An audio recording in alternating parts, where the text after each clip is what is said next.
Hello friends, my name is Eric Strauss and I am running for President of the United States in 2020. This video is related to that campaign. Now, you may note that I'm dressed pretty casually and this isn't the most presidential of backdrops. However, hello guest, welcome. Oh, it's Kimberly.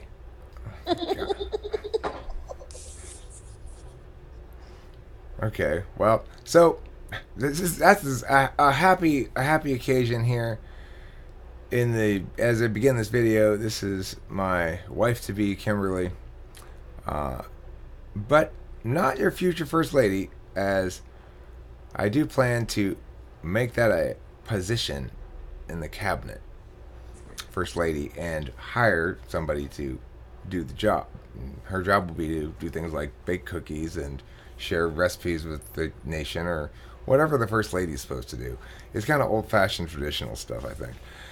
So, anyhow, that notwithstanding, this video is off to a very unpresidential beginning, and yet I'm fine with that because this is the beginning of the campaign. And so I present to you this very humble backdrop of my garage.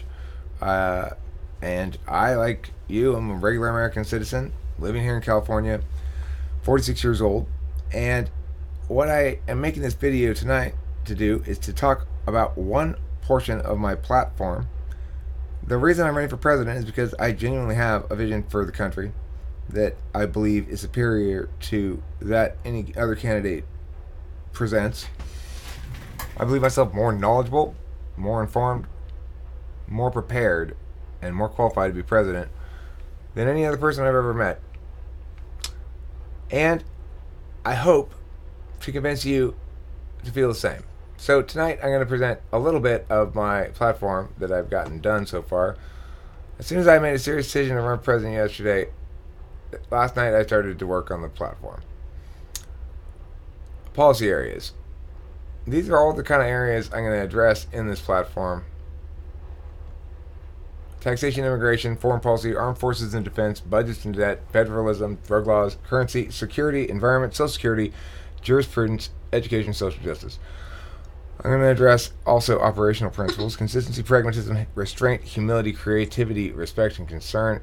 I'm going to talk about how I'm going to interface with each of these agencies: CIA, NSA, FBI, DEA, ATF, DHS, DOE, DOI, EPA, DOJ, DOD. That's a ton of information you don't want to process right now. Totally understand. That's why I'm only going over one thing at a time here. And what I'm going over today is my no toe-step tax reform plan. My plan to address the taxation problem in the U.S. does not change the existing taxation protocols in the U.S. It leaves them entirely untouched. Any citizen who wishes to continue paying taxes as they do now needn't do anything to have things remain the same. 2. Instead of trying to fix the swamp of federal tax code, and it certainly is a swamp, I propose we simply create another option. My plan has the amazing benefit of getting citizens of other countries to pay taxes to the U.S. federal government voluntarily and without complaint. 3. Potentially, the implementation of my tax plan could dramatically increase tax revenues while dramatically lowering the tax burden for every American. 4. No other candidate can make such a claim and be taken seriously because no other plan actually has any potential to accomplish such a thing. Mine really does. B. Crypto-USD.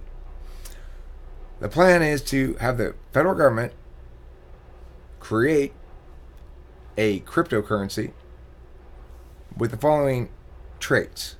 And built into the cryptocurrency is that each transfer of cryptocurrency, so in other words, a purchase or paying somebody for something, every sending of cryptocurrency is taxed at 4%. And that 4% goes directly into the Treasury, the U.S. Treasury. Currency conversion concerns are not a problem. Now, you might think, okay, wait, Eric, so what does that do exactly? Well, before I explain exactly what it does, let me address this currency conversion concerns, because explaining this helps to understand what it does. Currency conversion might be used to avoid taxation. If a person were paid in crypto-USD, the employer would pay a 4% tax on the income transferred. The employer pays it because it's not seen as an income, but rather as a purchase. The employer has purchased the services of the employee and thus pays what is functionally a sales tax on his purchase.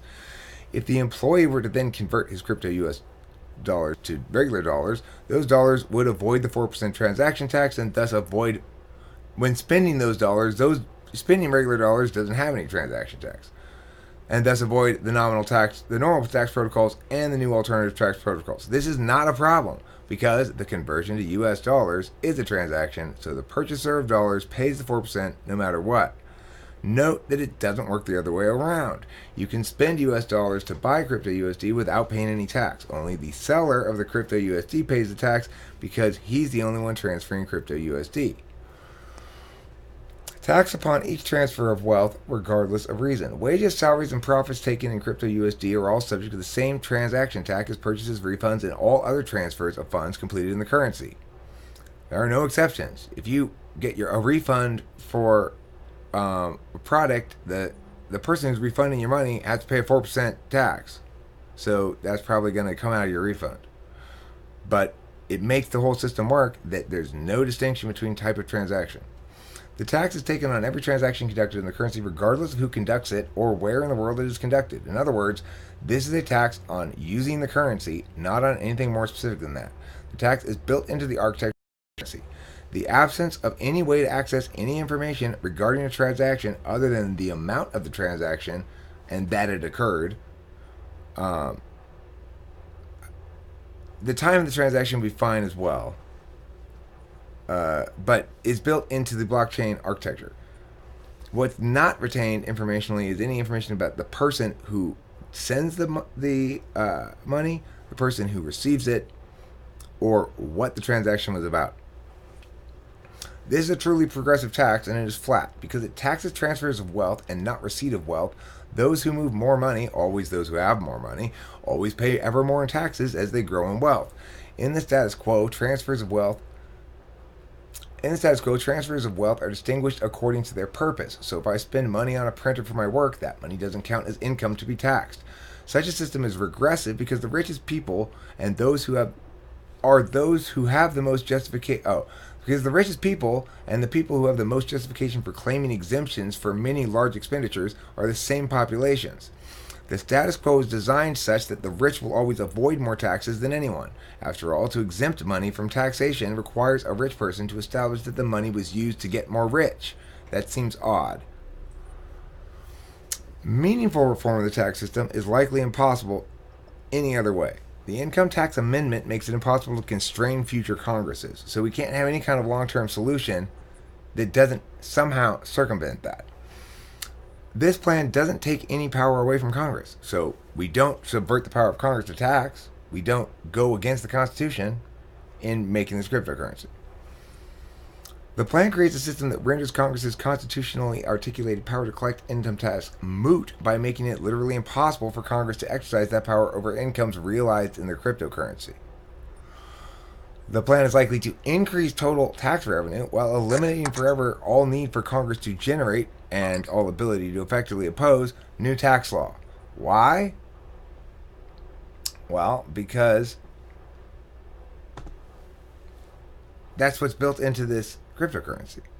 So, in other words, this tax plan says, let's create a crypto resource for the United States government that the United States government endorses as its cryptocurrency, and we actually make it such that it has all the advantages of cryptocurrencies in terms of tax avoidance. But instead of allowing simply the tax avoidance to occur, which it will, because cryptocurrencies will enable that to occur at some point soon enough, instead of having that tax avoidance completely render our tax law unworkable, we get ahead of the game. We build a 4% tax the Treasury gets. Every time the Treasury gets taxed, it gets it in crypto US dollars. If somebody wants to buy crypto US dollars from the Treasury, they can. People will be able to mine them just as they can with any cryptocurrency. So there's a beautiful homesteading quality to this, just as America did with the West, opening it up. Everyone with a computer can mine crypto USD. it will infuse a great deal of wealth into the economy that's created by labor done by our computers and not by us. It's an amazing phenomenon if you think about it. It's a brilliant plan, and most importantly, all it does is offer the federal government a new resource that brings in massive amounts of revenue. That's it. That's all it does. The solvency comes from the way it works. So that's the first thing I'm introducing to you on my platform in my as part of my campaign for President of the United States. I will get more presidential. I'll stop stumbling like that. I'm a pretty good speaker. I'm a debate coach by profession, and generally comfortable with making presentations in front of people. I'm a YouTube creator. I made over 3,500 videos, and I'm very serious about this campaign. My first show of my seriousness is to demonstrate that I have a real vision here. A tax plan that's going to change the country for the better without risking anything. So this is the first of a series of these videos. I'm going to cut it off now so I don't ramble on and bore you too much. I hope you'll come back and watch more of my plan for America. I'm very serious about this presidential run. I will be president of the United States, and I hope to have your support. If you're willing to help fund my campaign, I have a GoFundMe page. The link will be in the description, and I'd greatly appreciate any presidential campaign contributions. They are tax deductible, and when I get $5,000, then I'll report the fact that I've obtained $5,000 to the FEC, the Federal Elections Commission, and then I will be a candidate in their eyes. So here we go. Hope you like my plan. I'm happy to answer any questions about it or hear any critiques about it or anything as well. Thank you.